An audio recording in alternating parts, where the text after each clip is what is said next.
Convido os irmãos então a abrir as Sagradas Escrituras no Evangelho de Nosso Senhor Jesus Cristo, mas segundo escreveu Lucas.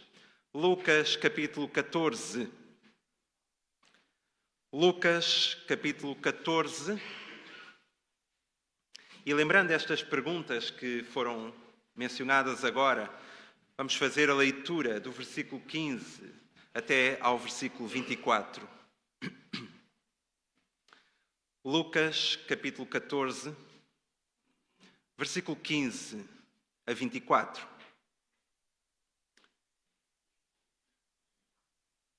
E convido os irmãos a ficar de pé para a leitura da Palavra de Deus.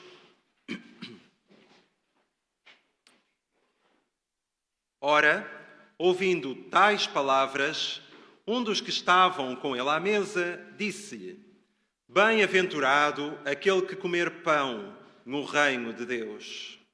Ele, porém, respondeu: Certo homem deu uma grande ceia e convidou muitos. À hora da ceia, enviou o seu servo para avisar aos convidados: Vinde, porque tudo já está preparado. Não obstante, todos, à uma, começaram a escusar-se. Disse o primeiro: Comprei um campo e preciso ir vê-lo. Rogo-te que me tenhas por escusado. Outro disse: Comprei 5 juntas de bois e vou experimentá-las. Rogo-te que me tenhas por escusado. E outro disse: Casei-me e por isso não posso ir. Voltando o servo, tudo contou ao seu senhor. Então, irado, o dono da casa disse ao seu servo: Sai depressa para as ruas e becos da cidade e traze para aqui os pobres, os aleijados, os cegos e os coxos. Depois lhe disse o servo: Senhor, feito está como mandaste, e ainda há lugar. Respondeu-lhe o Senhor: Sai pelos caminhos e atalhos e obriga a todos a entrar, para que fique cheia a minha casa. Porque vos declaro que nenhum daqueles homens que foram convidados provará a minha ceia. Amém. Até aqui a palavra do Senhor. Podem ficar sentados.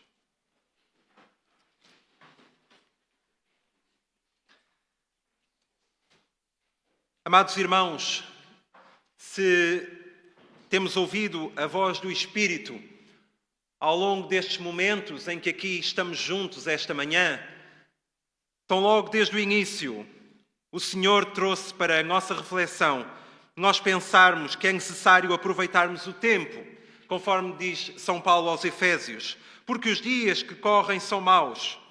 Por isso não façam as coisas de qualquer maneira, mas procurem compreender bem qual é a vontade do Senhor. Alguns de nós sabemos bem de cor o texto que nos diz que é necessário nós remirmos o tempo, porquanto os dias são maus.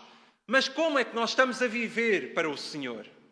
Como é que eu, que me digo discípulo de Jesus Cristo, que me digo alguém que nasceu de novo, estou a viver a vida com o Senhor?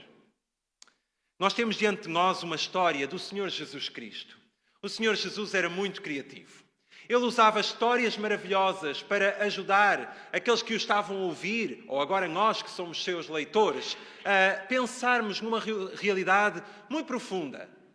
E por isso o Senhor Jesus falava por parábolas, talvez histórias que fossem inventadas, mas histórias absolutamente credíveis e normais, das quais nós hoje também podemos olhar à nossa volta e pensar numa história semelhante ou em algum caso que esteja a acontecer ao nosso lado.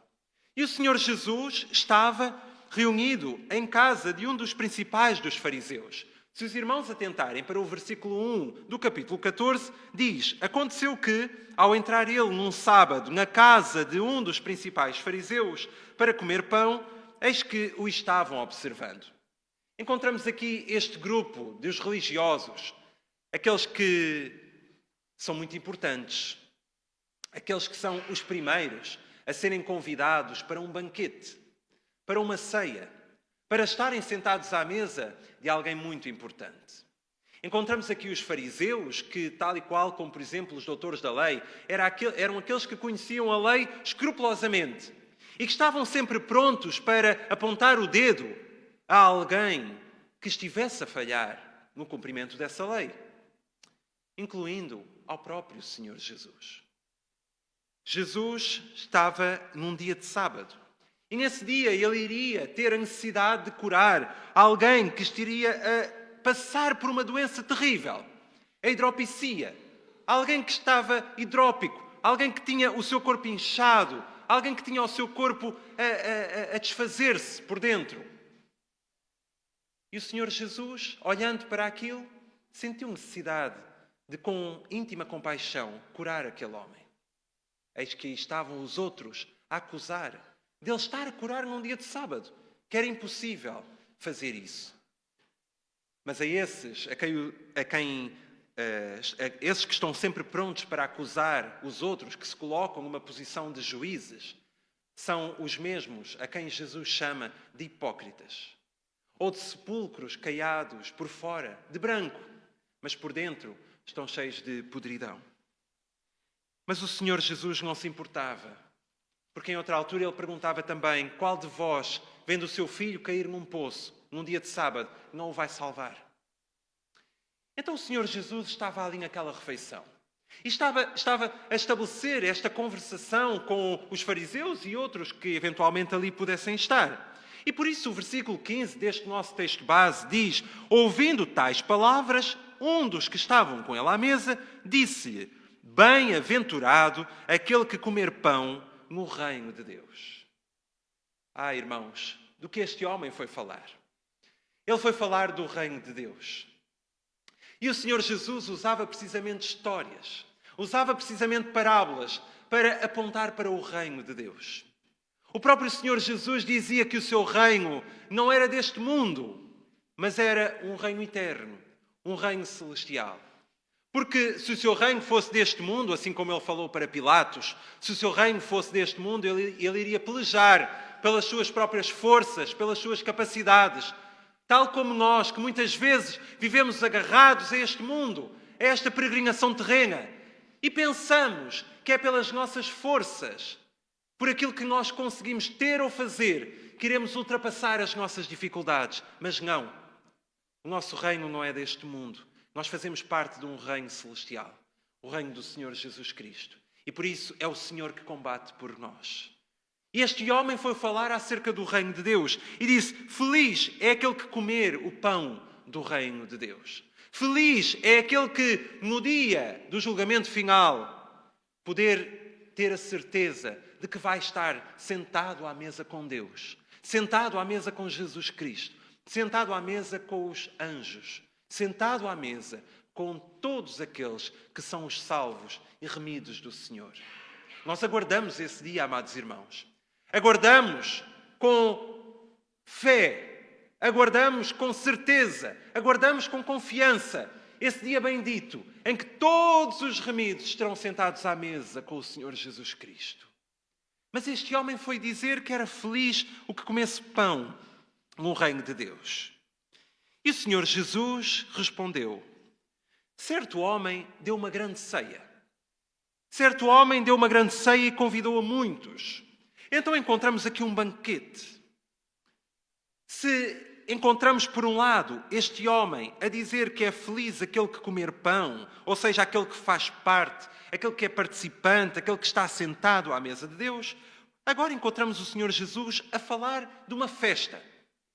Um homem que fez um banquete e convidou muitos. Podemos pensar numa festa de grandes honrarias, como os reis ou os governantes deste mundo fazem. Podemos pensar numa, talvez, das maiores festas da nossa vida, que possivelmente é o casamento. Muitos são os convidados. Este homem convidou muitos. Acredito eu que ele tenha feito convites para esta festa e que os convites tenham sido dados com antecedência, para que todos se pudessem preparar para este banquete. Mas o versículo 17 testemunha que, à hora da ceia, enviou o seu servo para avisar aos convidados. Então, o servo tinha que ir chamar os convidados. Tinha que anunciar que já tudo estava pronto. E diz-nos a história que os banquetes, nesta época, eram demorados. Não eram apenas uma tarde e noite, ou somente uma noite, mas levavam dias. Então havia uma grande preparação, os convidados também tinham que estar preparados e o servo ia passando por vários lugares dizendo: já se podem preparar porque já está tudo pronto e podem vir. E por isso venham, porque tudo está preparado. E o que nos diz o versículo 18, meus irmãos? Não obstante, todos, à uma, começaram a escusar-se. Eu não sei qual é a expressão que o irmão tem na sua Bíblia, na tradução em português. Mas nesta que nós estamos a usar, diz que todos, à uma. Ou seja, no mesmo sentir, numa mesma forma de agir. Todos agiram da mesma maneira. Todos, na mesma forma de agir, começaram a escusar-se. Talvez possamos pensar nós no sentimento do coração deste homem que fez uma festa, preparou um grande banquete. E agora que a festa estava pronta e que era a altura de se alegrar com todos os seus convidados de honra, todos esses começaram a escusar-se. Começaram a dizer que não podiam ir. E alguns, até encontramos aqui algumas justificações. Eram muitos os convidados, mas encontramos aqui 3 deles neste texto. Versículo 18. Disse o primeiro: comprei um campo e preciso ir vê-lo. Rogo-te que me tenhas por escusado. Então esta pessoa disse que tinha comprado um campo. E nós perguntamos: comprou o campo sem o ver primeiro? Tinha que ser logo no dia desta festa que iria ver o campo? Então, e depois do negócio já estar feito, se o campo já estava comprado, não poderia ter que o ir inspecionar numa outra ocasião? Talvez encontramos aqui obrigações sociais ou financeiras, as quais nós também temos que corresponder na nossa vida, é um facto. Mas o segundo, conforme nos transmite o versículo 19, diz: comprei 5 juntas de bois e vou experimentá-las. Rogo-te que me tenhas por escusado. Comprou 5 juntas de bois. Será que estes bois, que eram animais de carga, animais muito úteis e preciosos para trabalhos forçados, tinham que ser experimentados agora? Este comprou os bois sem primeiro os conhecer e sem ver se eram realmente bons bois para o trabalho? Tinha que ser logo no dia da festa? Então, se já estava comprado, era preciso experimentar agora? Mas o trabalho não podia parar. Eis aqui temos as obrigações profissionais.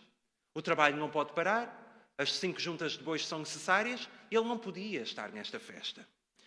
Mas um terceiro convidado diz: casei-me, no versículo 20, por isso não posso ir. Este apresenta um outro tipo de desculpa. Está casado. Qual não é o noivo ou a noiva que não quer desfrutar bem da sua lua de mel? Este tem aqui as suas obrigações pessoais, que são muito importantes. Não podia dizer à noiva: olha, vamos lá a este banquete e depois então vamos desfrutar. Não! Este tinha que ir usufruir da sua lua de mel, quem sabe. Até inclusivamente, segundo a lei, Deuteronômio, diz-nos que alguém que casasse poderia até mesmo considerar a sua vida mais importante do que qualquer outra coisa. Então encontramos aqui esta desculpa. Quanto a mim, menos cordial. Mas foi a justificação deste homem. Eu não sei o que é que os irmãos pensam nesta manhã ao escutar a palavra do Senhor. Mas eu pus-me a pensar em outras justificações que outros convidados pudessem ter dado. Porque ao fim e ao cabo não eram só 3. E talvez um pudesse ter dito: eu não posso perder a consulta, porque já estava marcada há muito tempo.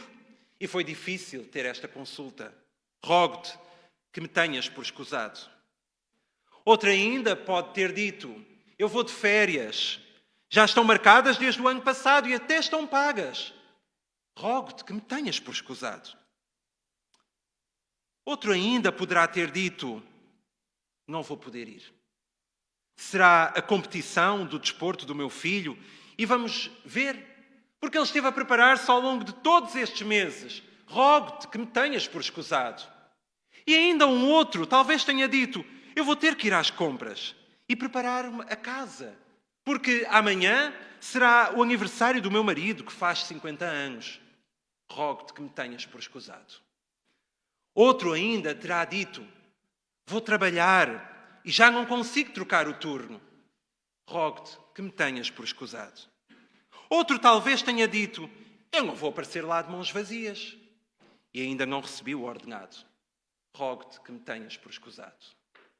E talvez um outro tenha dito: já te esqueceste do que esse homem me fez há 30 anos e agora tem a ousadia de me vir convidar para o casamento do seu filho? Eu não quero saber deles para nada. Rogo-te que me tenhas por escusado. E quantas mais justificações os outros convidados poderão ter encontrado para não fazer parte deste banquete? Então o versículo 21 nos diz que, voltando o servo, tudo contou ao seu senhor. E vejam, meus irmãos, vejam aquilo que o senhor diz ao seu servo. Irado, o dono da casa disse ao seu servo: sai depressa para as ruas e becos da cidade e traze para aqui os pobres, os aleijados, os cegos e os coxos. Este homem estava muito irado, estava sobremodo irritado, porque fez uma festa, convidou os seus amigos, os seus convidados de honra, aqueles em quem ele pensava que podia confiar, que podiam alegrar-se juntamente com ele, e no momento da festa, todos arranjam uma justificação para não fazer parte deste banquete. Então o homem diz: vai pelas ruas, traz os coitados, traz aqueles que não têm forma de por si próprios conseguir chegar ao banquete, aqueles que são os desprezados, aqueles que estavam fora dos muros da cidade. O servo foi fazer isso e voltou ao seu senhor e disse: feito está como tu disseste, mas ainda há lugar. Todos esses homens e mulheres desprezados não eram suficientes para poder preencher os lugares, porque a festa era abundante e ainda havia mais e mais lugares disponíveis.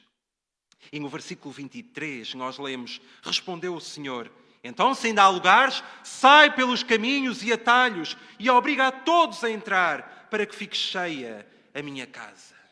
Obriga a todos. Não que fosse uma questão de força, mas um convite insistente. Não sei se talvez já aconteceu com algum dos irmãos ser convidado para uma festa ou para algum lugar especial. Anteriormente, Jesus estava a falar com estes mesmos fariseus à mesa acerca daqueles que procuram os lugares de honra numa festa. Quando fores a uma festa, não procures os lugares de honra. É o que o Senhor Jesus diz. Mas fica recatado no teu canto. Escolhe os lugares mais atrás, para que então, quando vier o dono da festa, o responsável, te convide para os primeiros lugares. E aí será grande a tua honra. O Senhor Jesus estava a falar acerca disto.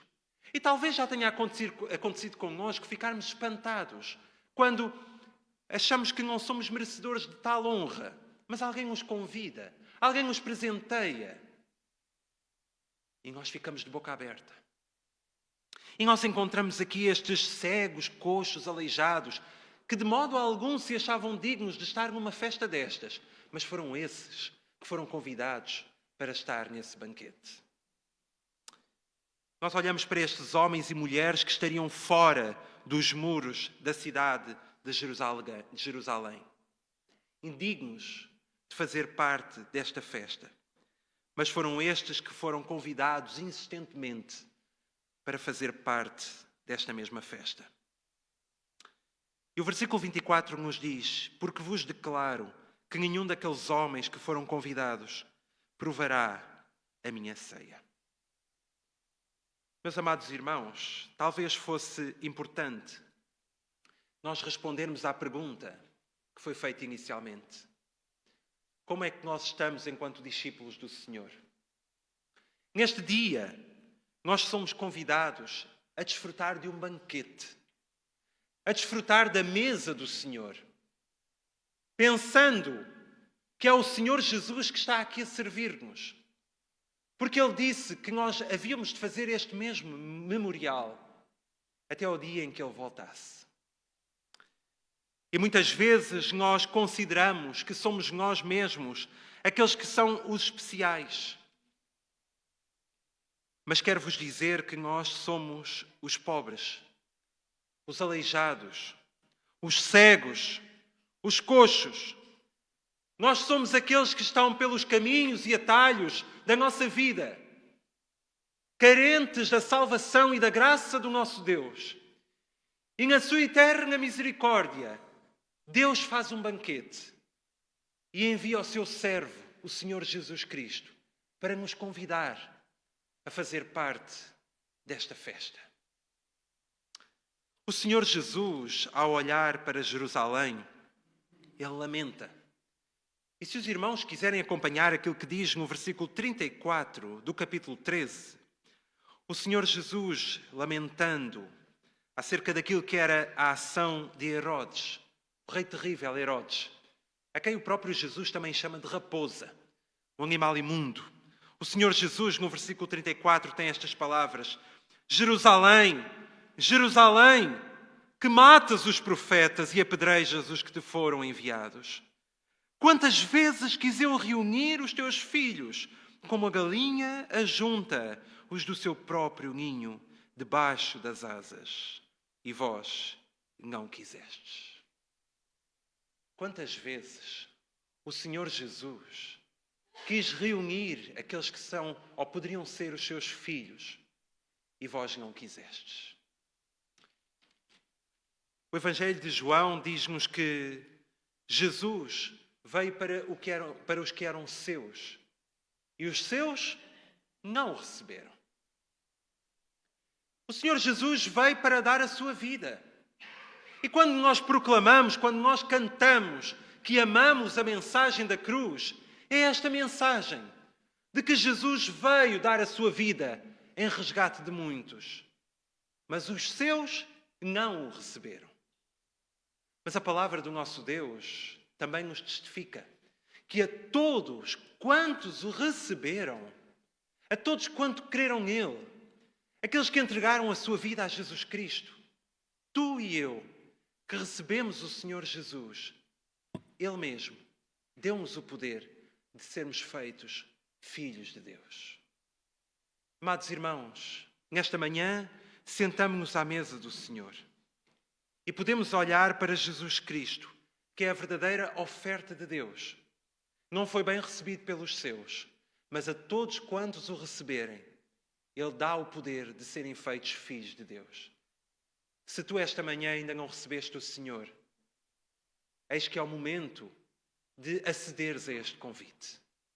O Senhor está de braços abertos e convida-te a desfrutar deste banquete celestial. Nós desfrutamos aqui nesta terra até que o Senhor venha, mas um dia nós iremos desfrutar das delícias eternas. Então, meu amigo, ouve a voz do Senhor. Quais são as justificações que nós arranjamos para não nos entregarmos totalmente ao Senhor? Muitas vezes, alguns dizem: ainda não estou em condições na minha vida. O Senhor Jesus não me aceita, não posso receber a salvação. Não, mentira! Afasta-te daquilo que desonra ao Senhor. Atenta para estes conselhos que já esta manhã foram lidos, segundo Paulo escreve aos Efésios. E aí, com a ajuda do Espírito, terás vida nova em Cristo. Poderás desfrutar perpetuamente da mesa do Senhor. Então, amados irmãos, que guardemos a palavra do Senhor nos nossos corações e que Deus nos ajude a desfrutarmos deste banquete maravilhoso que o Senhor tem para cada um de nós. Quem tem ouvidos para ouvir, ouça a palavra de Deus. Amém.